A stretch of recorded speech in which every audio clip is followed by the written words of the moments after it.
any. It's like blush. Like you have to wear like, like stage makeup. Yeah. Almost, right? Because of that. Okay, so we were talking about Ballerina Farm. Cass didn't know who they were. Guilty. Yeah. Yeah. But today was weird. So, okay, so summarize. There was an article that came out. This was like 4 or 5 days ago, right? That the article actually came out. And then Faith, was there a video too, or? Yeah, they did like live like videos of the entire interview, and they did with her like feeding the kids, doing farm chores, interviews with her and her husband where they just asked rapid questions. So Ballerina Farm, she probably has like 10 million followers on some platforms. I mean, she's unbelievably famous. She was Mrs. USA or Mrs. America or something like that.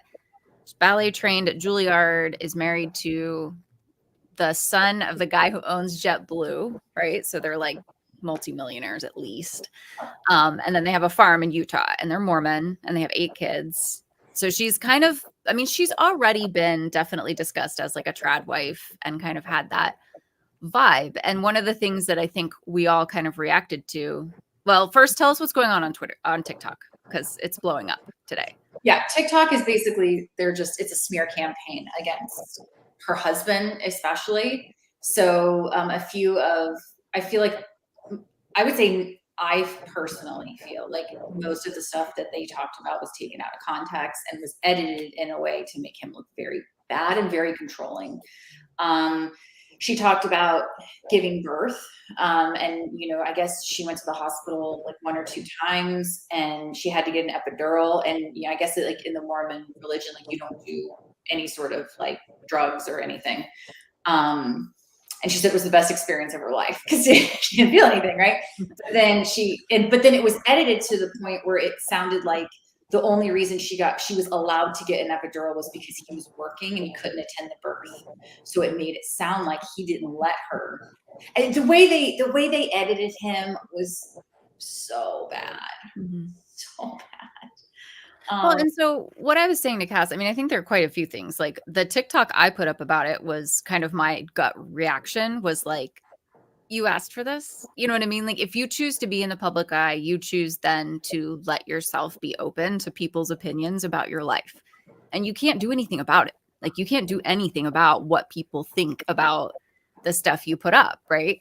And so that is what it is, right? Like they invited this person into their home. They contracted, I'm sure they were compensated, whatever. And the coverage they get is useful and all that. So, I mean, there's a trade-off, right? Of like, you kind of put yourself into this person's hands.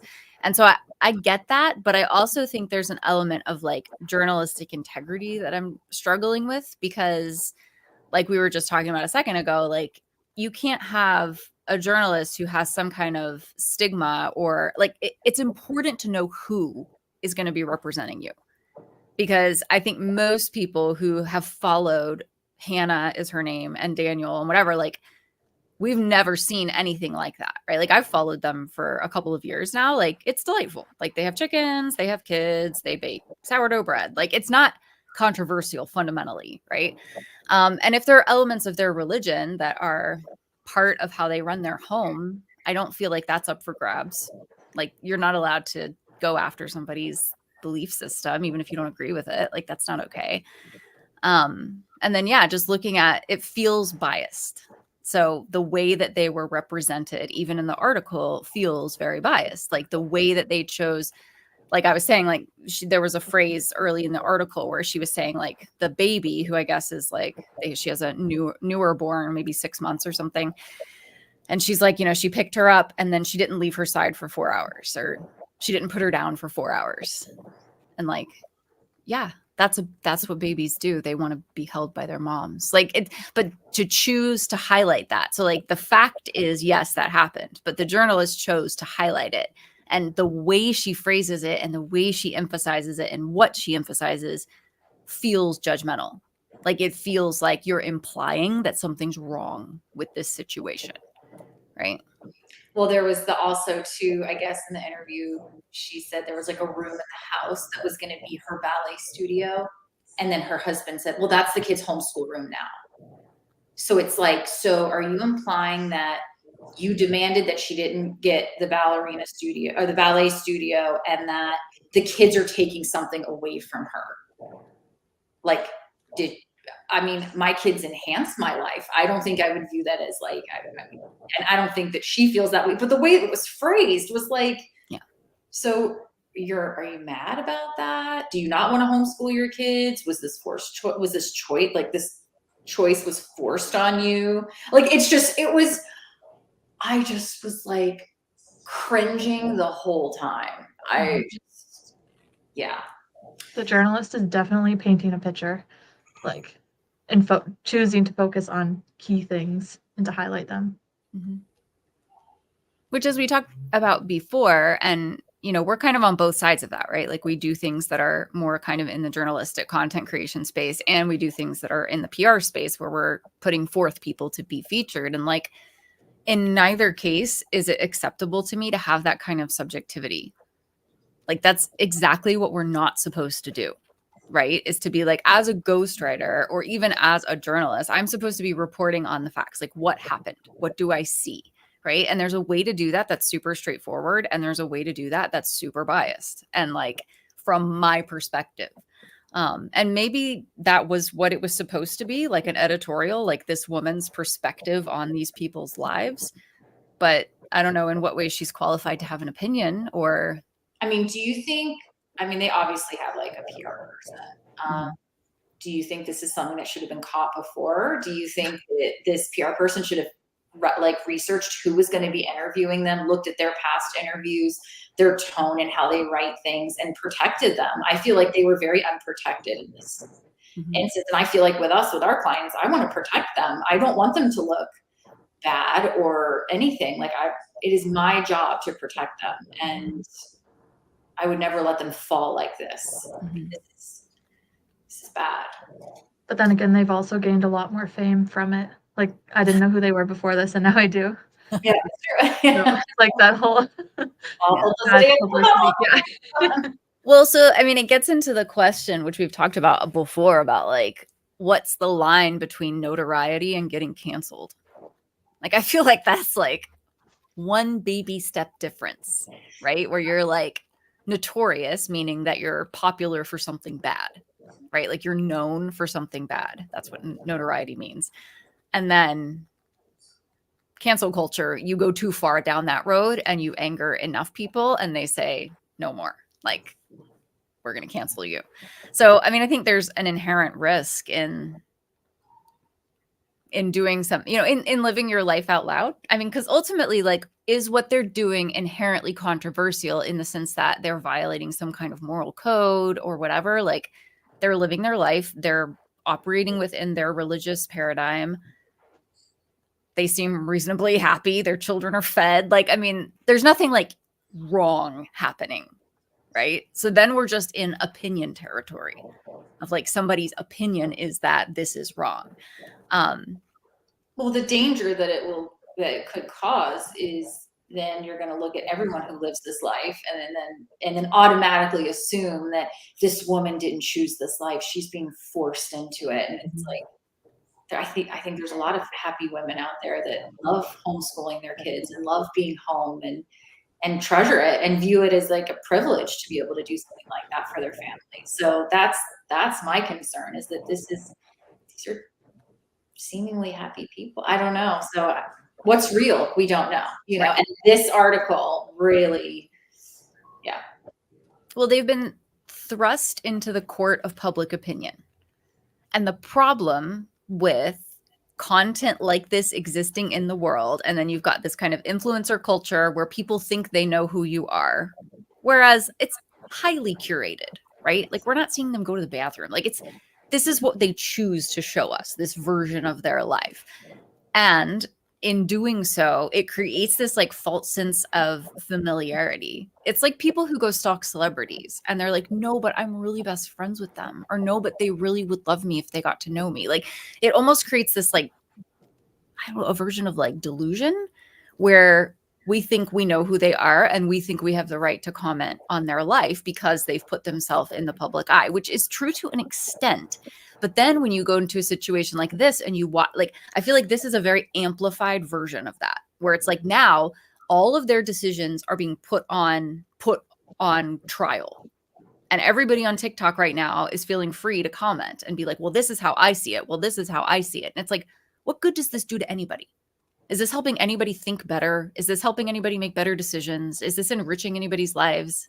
Like, it just creates this like maelstrom of chaos where it's like, I guess people feel important by commenting on somebody else's life and being like, well, at least my life doesn't have that. Or I don't understand how any good comes of it,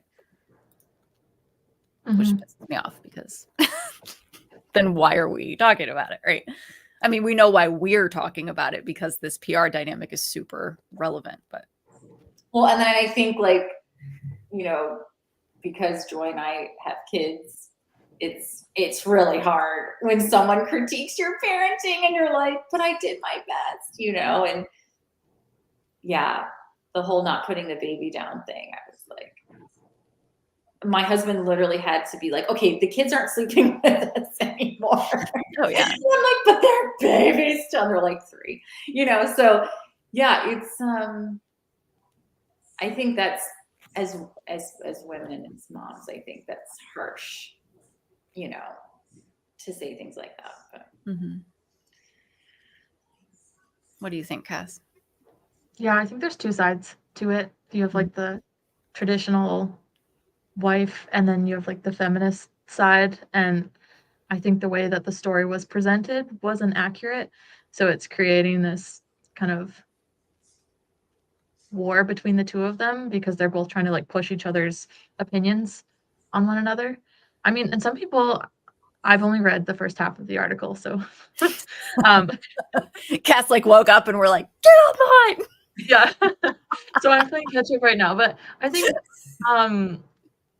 the lifestyle that she presents on like TikTok and everything, like some people, they want that when they retire. Like that's the life that they want. I don't know. I think it was just very presumptuous of the journalist to present it like that this is the way it should be in the world right now. So, and I think that's why so many people are fired up about it. Yeah. I mean, the reality is it'll blow over. And the reality is they chose to be in the public eye. But it is disappointing because it's like, I'm not one to villainize social media or the press generally, but I think overwhelmingly all we see is evidence that things that get popular, things that go viral. I mean, we were talking about a client 2 days ago about this. Like, it's, if you want to go viral, you need to say something horrible, right? Like we would never advise somebody to do that. But basically, like, there are these ways to kind of crack the code of people's interests. And like, can't we call each other to like a higher class of social exchanges, even in digital spaces? Like, everyone is so brave to comment on other people's lives because they're keyboard warriors, right? Like, they're hidden behind screens and all this. And I think even in the press, like, it would be so great if there was just a bigger commitment to journalistic integrity and to be like, we're going to feature worthy people. We're going to tell stories pragmatically, and we're just going to let it be what it is, instead of having to layer this like, no, I'm going to put my ideas out there because my ideas are better than anybody else's ideas. Well, I don't know what good that does. You have to think too. So with Ballerina Farms, they have staff, right? They have staff that works in the farm that does fulfill, like if they're shipping. So they didn't even touch on this entire community that they've grown of, you know, with all of these families that are reliant on their farm and all the people that they've helped. It's like, let's not talk about that at all. Like, we're just going to talk about the fact that, you know, she gave up her dream as a ballerina and now she's stuck raising 8 kids on a farm. It's like, I don't think that's true, but I don't know them, you know, but I do know that, you know, like, you live, like, I know for me as a mom, my kids are surrounded by so much saturated technology and instant gratification that sometimes living a simpler life is not, you know, it's kind of a dream of mine too, because I'm like, you should, you know, boys, go do farm chores, you get your hands dirty. That's not bad. You know, you're teaching these kids hard work. I don't think that's bad at all, but yeah, they totally forgot to talk about any of that. which it'd be interesting if a different journalist went in there and did the exact same interview. And came out with something different. I was thinking, yeah, go ahead. I was going to say, if you plugged the article into AI and asked it to write it like the opposite view, what it would come out with. But yeah, like I grew up on a farm with a big family, and I know you guys did too, but I loved it. It was great. I mean, I didn't have TV, but I read so many books too.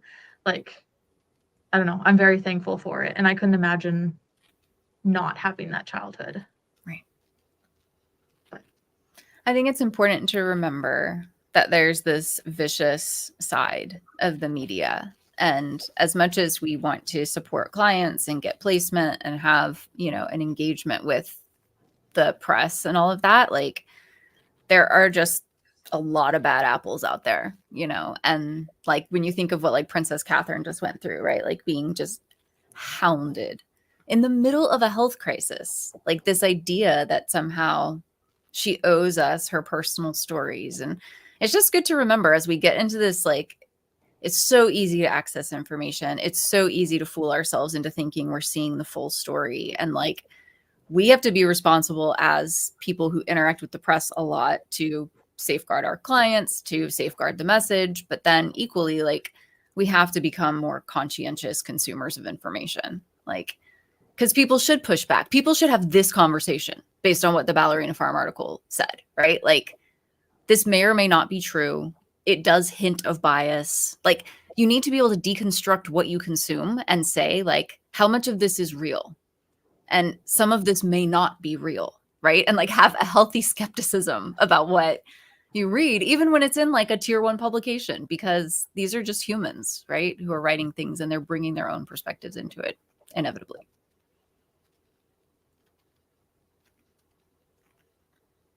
All right. So what is your TikTok going to be about, Cass? Yeah, Cass. I never knew what Ballerina Farms was. This morning I woke up. Everything I've learned today. No. Do you think that the journalist should write a response? Oh, she won't. Are you kidding? This is her moment in the sun. Okay. She just got famous. Which again leads you to question motives, but we can't control her. We can only control ourselves. So the takeaways have to be things we can apply to our own lives, because we're not going to change the media. We're not going to change any of that, but we can, in our very modest circle of moral influence, think better. I will say that Hannah, Ballerina Farms girl, she said she was making bread or something one day, and she, you know, they have like their logo bags of flour, and then she had all this black tape over it, and she's like, "You're wondering why I have black tape on this? Is because we don't waste anything at this farm." She goes, "And we only use the bags that have rips in them, you know, and then, you know, when we have product that we are not using, we give it away." Like, it's just, let's not talk about that though. I can't get over it. I'm like, that's kind. There's more to the story. Yeah. Kindness. But it's good to remember that there always is. So perhaps we've encountered this story and said, we have a very obvious reaction to it because we're like, no, that doesn't align with what I know to be true. That doesn't align with what I think. But the reality is we need to have the same level of healthy skepticism. And we encounter stories that do that. Like, yeah, I totally believe that. Right. Like if it were the other side of the story and it was like a female empowerment, things that maybe we're more inclined to agree with naturally, but have a skepticism about that too. Like, it would be foolish to say, like, just because something doesn't align with our belief system, then we can dismiss it. Like, we have to be thoughtful about everything we encounter because there's always more to the story. People are not so simple. Mm-hmm. Yeah, and I don't like the fact that they're saying she looks tired. If you're a mom of 8, you have every right to look tired. The fact that she wears a dress some days and has buttons on, I was like in my pajamas. Like, are you crazy? Like, don't judge a woman on her looks. Like, she's doing her best, okay? We need to find like a media literacy course to like recommend people to, or maybe make one. Like, what does TikTok media literacy look like? What does Instagram media literacy like? What are the filters that you go through? What are, you know, how do you ensure that you're not just Because even Chris was talking about that the other day, like the algorithm feeds bias, right? So we had watched like 2 or 3 videos on something that was like late night, like Jon Stewart or something. And it was like, as soon as he watched it, he started getting all this stuff in his feed that was like a little bit further, a little bit further, a little bit further. Because you often think like, how do people go down these like rabbit trails on social media? And you like end up in these weird, like fringe belief systems or subcultures or whatever. And it's because they've just breadcrumbed you down that road. Right. And so it would be foolish for us to think that we couldn't be susceptible to that too, first of all. And then, yeah, second of all, to make sure that everything we're a part of is done with such integrity that we know we're not ever intentionally seeking, to kind of mislead or just tell one side of a story or things like that.